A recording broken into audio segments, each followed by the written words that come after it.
And then finally, we see the fusion of the online and the offline worlds, as we've talked about, and this, all these themes start to come together.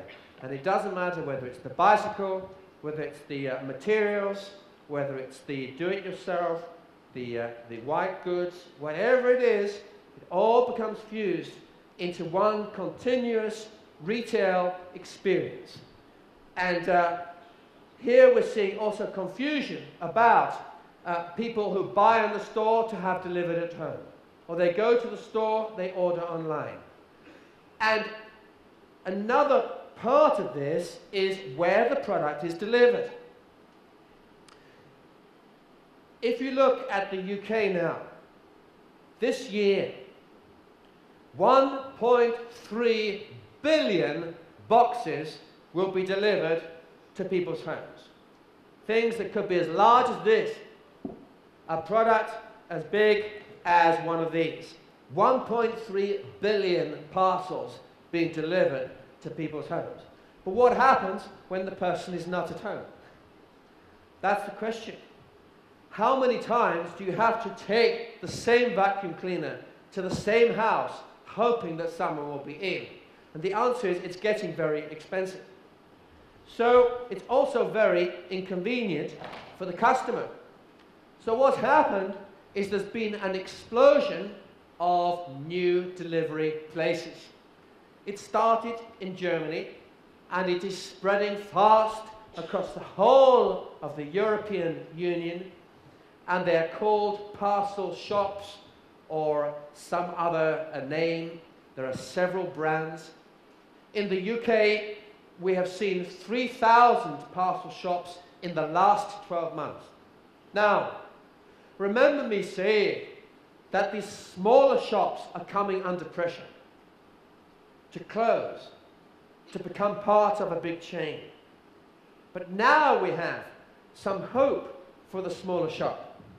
A chemist, a small pharmacy, which is not inside Lidl or Carrefour, but is on the corner of your street near your home, 100 meters away from your apartment, and has become the place where you have your parcels delivered. And so every day you come home, you walk past the pharmacy, and he says, I have something for you. He says, thank you. And these arrangements, of course, are good for the retailer, because if you go to collect your parcel from the pharmacy, you're saying, actually, while I'm there, have you any medicine for coughs? And I have something else as well. And you're starting to revive the relationship with the small retailer. So it's interesting how it all fits together. It's all about speed, which is what we learned at the beginning, because 3 seconds is an eternity. 5 seconds is like a million years. And if something can save me 3 hours, it's very worthwhile. But to do it, it means a huge investment in delivery infrastructure, in the new gold standard for delivery at home or anywhere else is not 24 hours. It will become same day delivery, because the online channel is so slow. If I go to the store, I get the product immediately.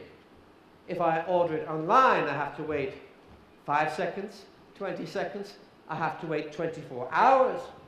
It's really slow. And already we are seeing supply chains from the wholesaler to the retailer in businesses like auto spares to garages and to pharmacists from the wholesaler. And we will see increasing sophistication in some of these chains, allowing products to be delivered within 6 hours to people where the product is a valuable one. Systems, processes. You might say, Patrick, this is a million miles into the future. I'm not telling you the future, I'm telling you history. These things are already here. The big question is simply, by when will they become big trends in Sophia? I don't know the answer to that, but I would say on experience of what has happened in places like Ukraine, in Russia, in Kazakhstan, in Vietnam.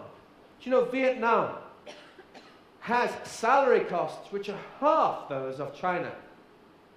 I was in Vietnam in November, last November, and Intel has just spent $1 billion building a new chip factory in Vietnam because China is too expensive. Who wants to make things in China anymore?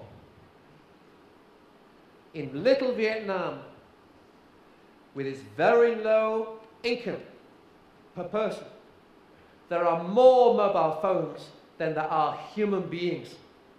And they are accelerating their growth of e-commerce at incredible speed. We're talking about a world beyond mobile. A world where billions of items are labeled as part of the web. Where every product you buy, whether it's a bicycle or just the seat of the bicycle, they all have a tag. And if you take the bicycle seat out, you'll see it. This little tag. It's the size of a grain of sand. It has its own radio transmitter. It's called a radio frequency identification device. It's simply a wireless barcode. It means that the bicycle manufacturer can locate every seat within 1 meter on the surface of the globe, so long as the right receivers are present. It means that we can have perfect instant stock control wherever we are. It means a world where we can monitor retail supply chains in a way that we've never been able to before. Not just retail, but in major manufacturing. One of my clients is Airbus, and Airbus is building the 350 right now. And there are 1.5 million different components in the supply chain of this aircraft. And every one of those components is tracked in real time across the surface of the Earth. Talking of motor, if you think of Audi in an A6, there are 85 door components. That's 50,000 product combinations for a customer just in the design of a door.